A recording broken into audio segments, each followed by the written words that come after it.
praise God. This is how we do it. It's my God, it's my God, it's my God, it's my God, it's my God, it's my God, it's my God.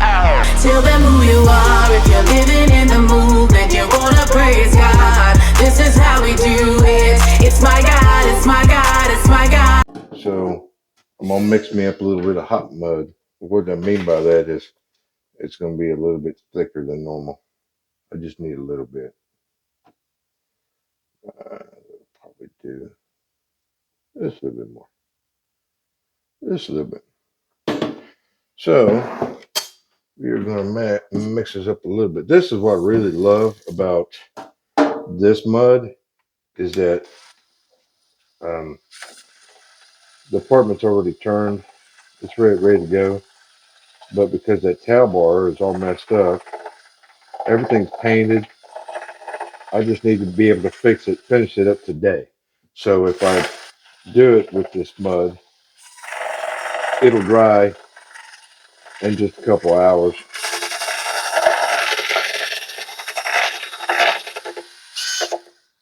Yeah, I didn't mix up a lot, just a little bit.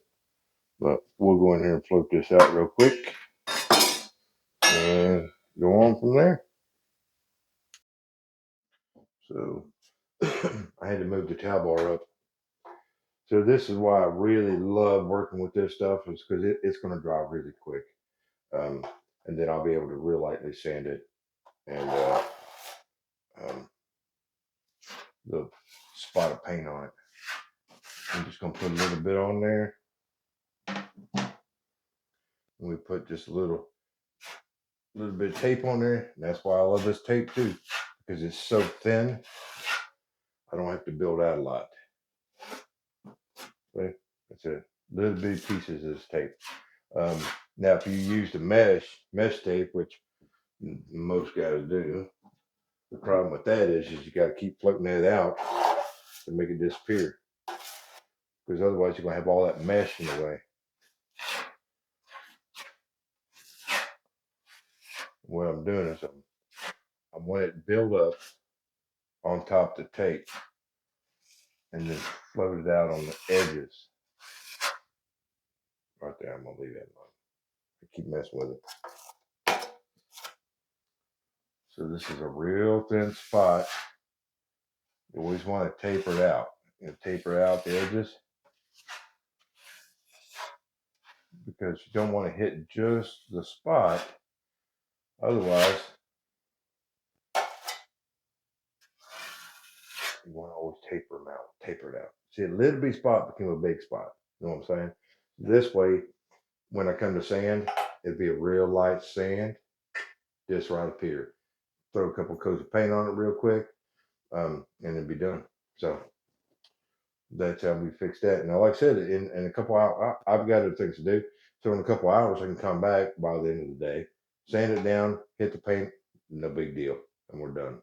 Just right up here. That way, my towel bar is on there versus trying to skip it and go. No, get it done, bro. Let's go on to something else. All right, so I don't have a lot going on today. We just had like a 2-hour meeting. Whatever. Shout out to the co man. He gave us an extra PTO day for the year, next year, and $100 for a Christmas card. Amazon shopping cart. Anyways, I'm out of breath. Ooh. So this has been about 2.5 hours. And you can see it's dry. Usually the thicker spots will be like a little darker, but that's good to go right there. So I brung up my little blower fan and my sander, and we'll sand it real quick, and then my little roller, we'll put a coat of paint on that real quick. Just took a second to sand that down. I mean, literally, it's like 5 passes on each spot and it's done. So I'll get what I'll do with this is I'll just roll this right in the 5-gallon bucket of paint and then put it on the wall, and then I'll set the blower on it, and I'll explain that why in a second. So that literally took me a second. You know what I mean?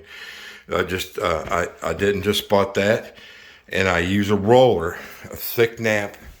It's about a 3/4 nap on that The reason why is because you want to add paint to it, okay?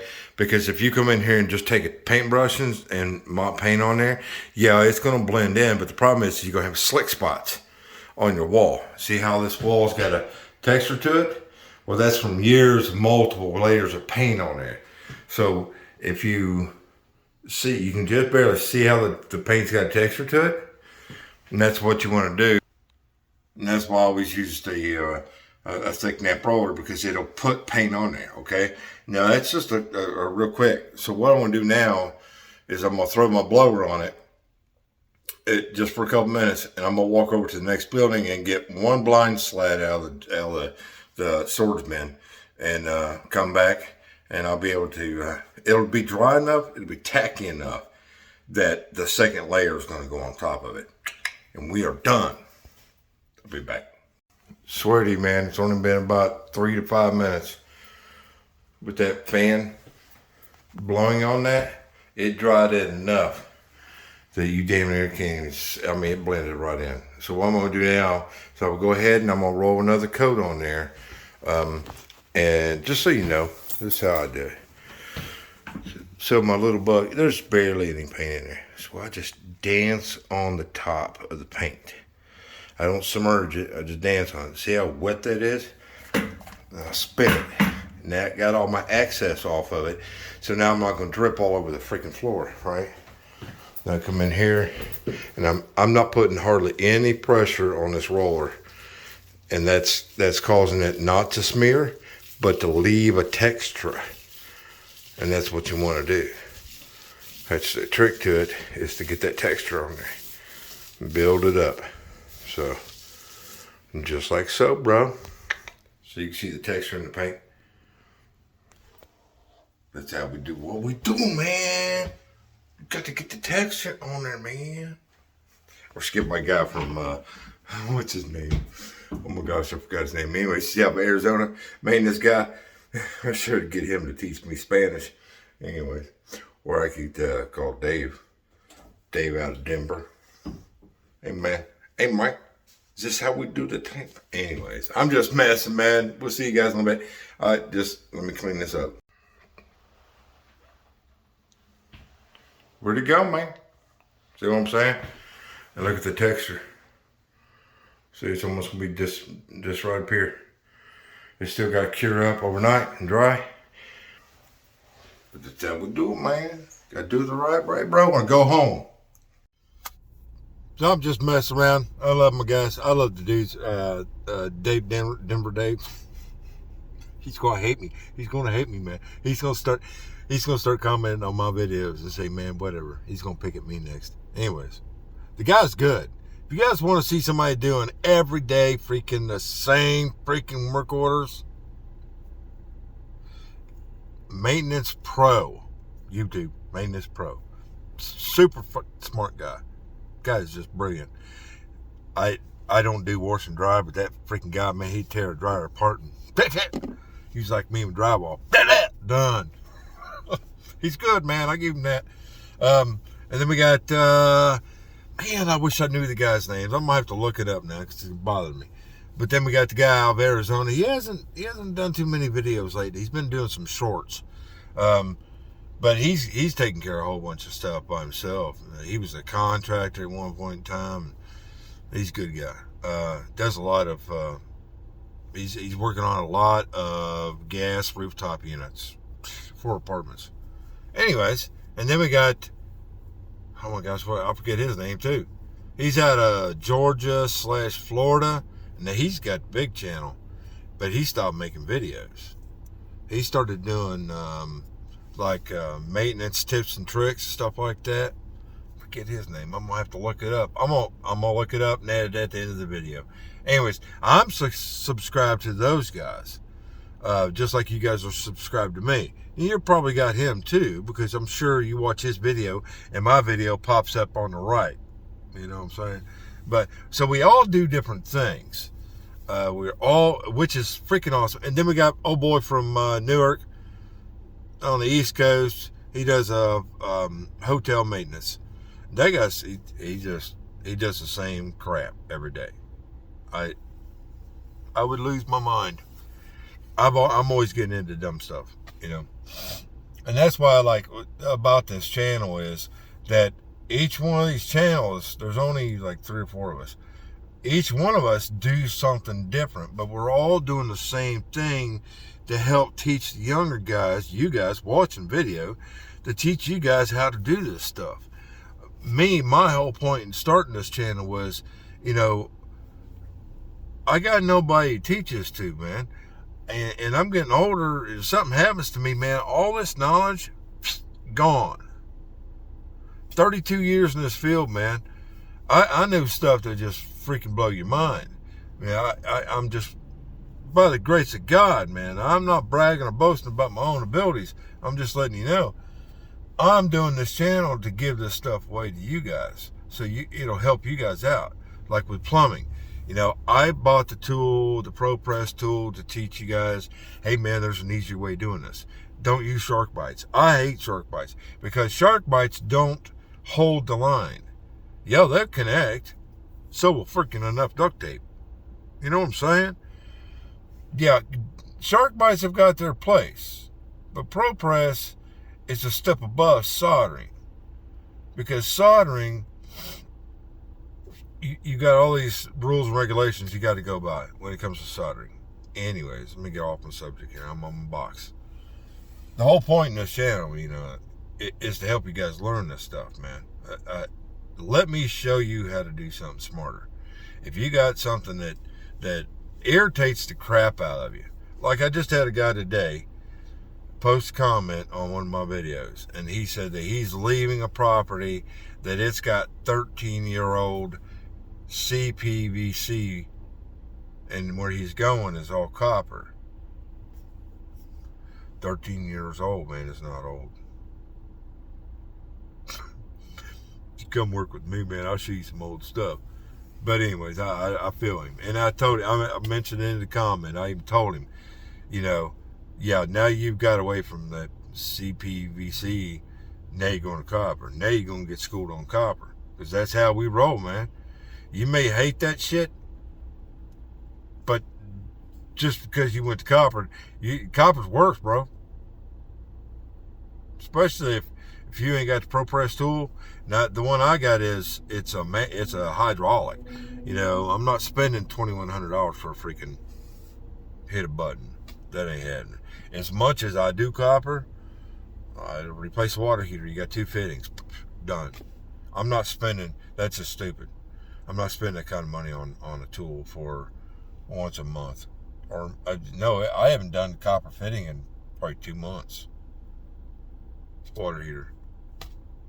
But those, you can get the freaking flex tap with the shark bite end on it. You're done. Anyways, there's so much, man, I could teach you guys and show you guys. And we're all in a group together.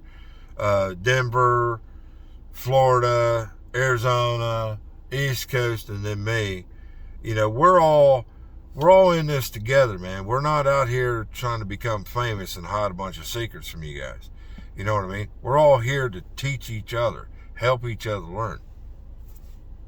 You know what I mean? Like, for instance, I got a refrigerator. I thought about doing this.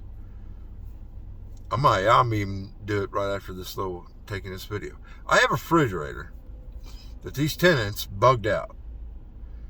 But apparently they bugged out, and somehow all these flies got inside the refrigerator and maggoted it up.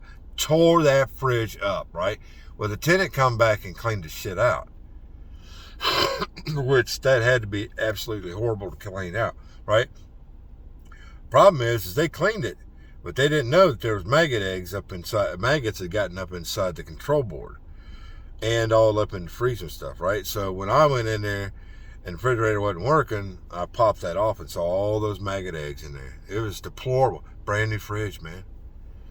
So I ended up having to order because it had a computer chip board. It didn't have the regular old defroster. So I ordered that, got it in, put it in.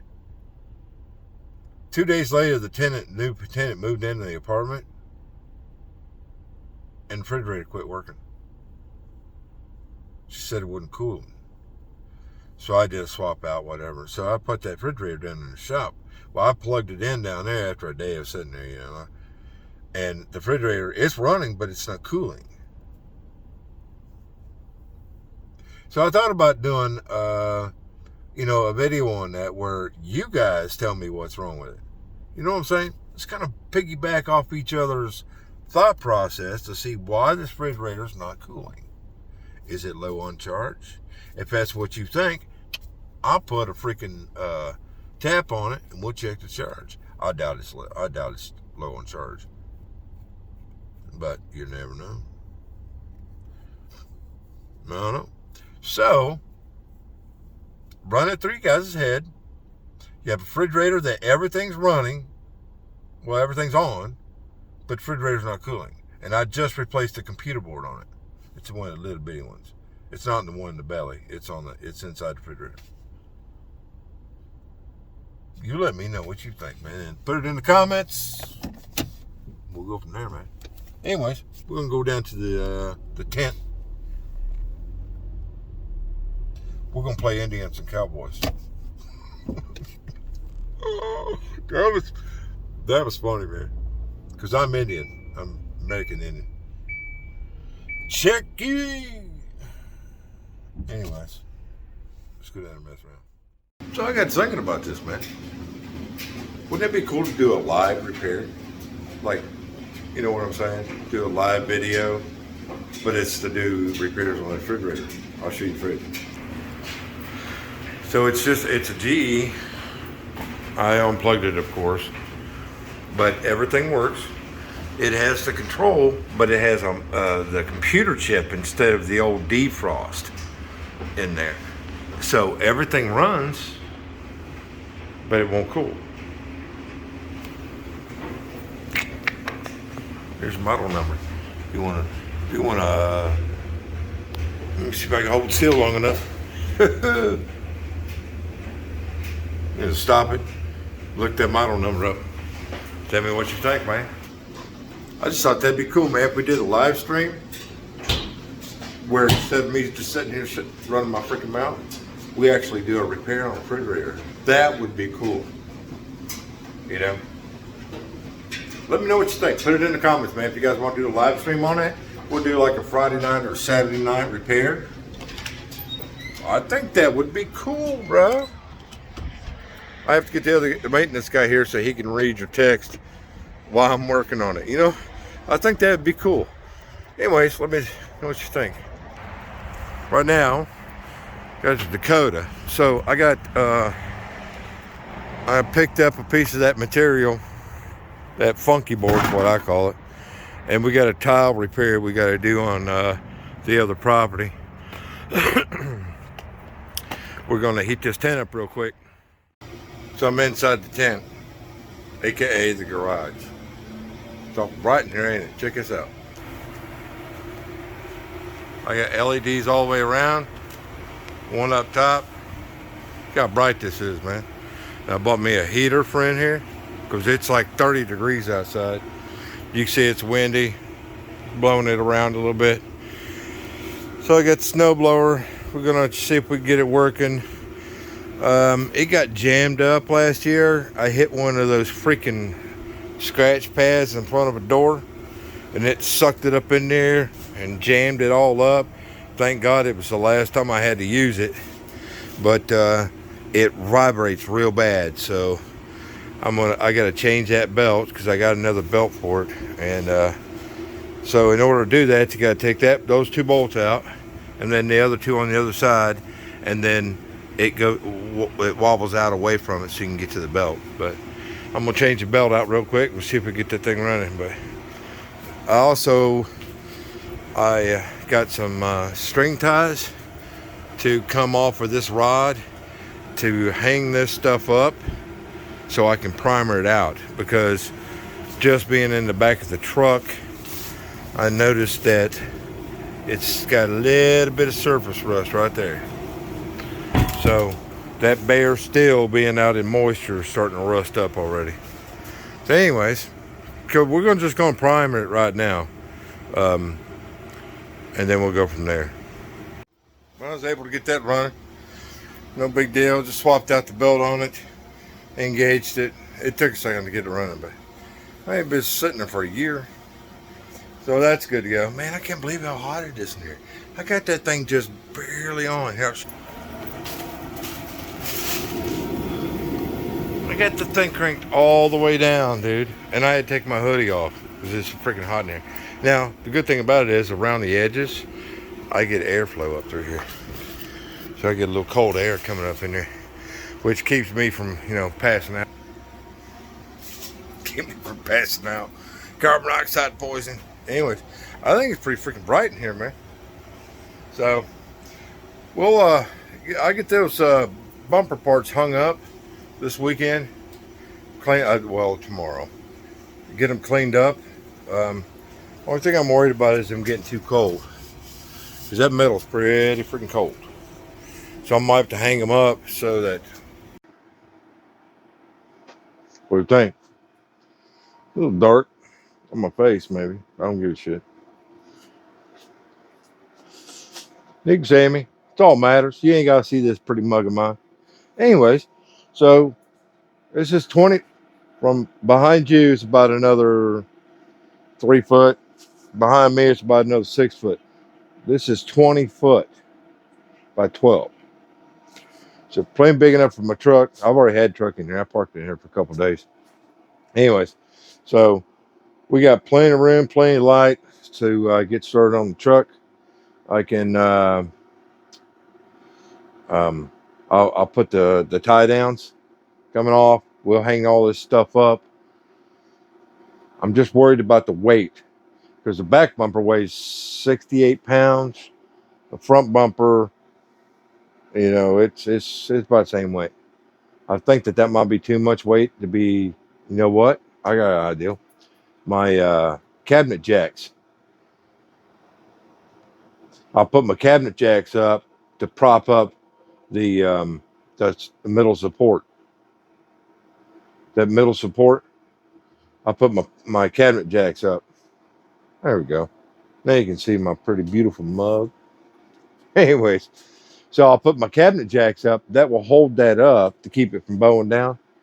And then that way I can hang my bumper here, my ends, and my mounting brackets, and hang up the other bumper at the other end. So that way I can lay this out and get a coat of primer on that stuff tomorrow because I don't want this stuff sitting out too much longer. But I'll have to heat this garage up for a while and hang it up and let that metal kind of come up to temp, at least above 50 because right now that metal's pretty cold. And it won't bond properly. And then I'll have to heat the garage while it's drying, just for like an hour. No big deal. That's to let that primer bond to the metal. I ain't got nothing else to do. I'll figure something out to do while that's drying. The cool part about it is you can see right behind me. See how that's different color? This is a screen window. There's 4 of them. They open up. So I can actually open that up and hang a box fan with a filter on it or no filter. Hang a box fan on it and blow air out. So that the ventilation, for the can spray, you don't want to get that all. I don't want it to catch flame. Boom. Anyways, so at least I got somewhere where I can cut my material tomorrow or next week. I can cut that down because that's another one of my, tub cover ups, because the tile works all jacked up, and we're not going to go to the extent of redoing the tile now. We'll wait till he moves out. I mean, I feel that's kind of shitty way to do it, but I do what I'm told to do. You know what I mean? Anyways, let's get on and find something else. I only got 45 minutes left, so we'll find something to do. It wasn't too bad at all. I just ran a strap up around and just able to hang all these parts up. That's really no weight at all on there, so I think it'll be fine. I just need to be able to, hold it up here where I can spray paint it or put the primer coat on it and tomorrow I'll put the jacks in here and hang up the back and the main part of the bumper. I think that'd be pretty cool. I'll show you. So, like hanging up meat, baby. But so I got my ladder chained to the freaking air or the snowblower because I'm not putting it back in the shed. But I think that'll work right fine. They coming off there. We get coat primer on it tomorrow. It'll work, bro. All right. I'm done gabbing for the day, man. So let me know about that fridge, man. If you guys, I think that'd be cool, dude. Don't you think? We do a live stream video. Uh, Me and the new maintenance guy, we'll do live stream on that refrigerator, and you guys chime in on what do you think I should check. You know what I'm saying? Yeah, why not? We ain't doing anything on Saturday night, anyways. You best be staying out of trouble. I'm just messing, dude. Anyways, we'll see you later.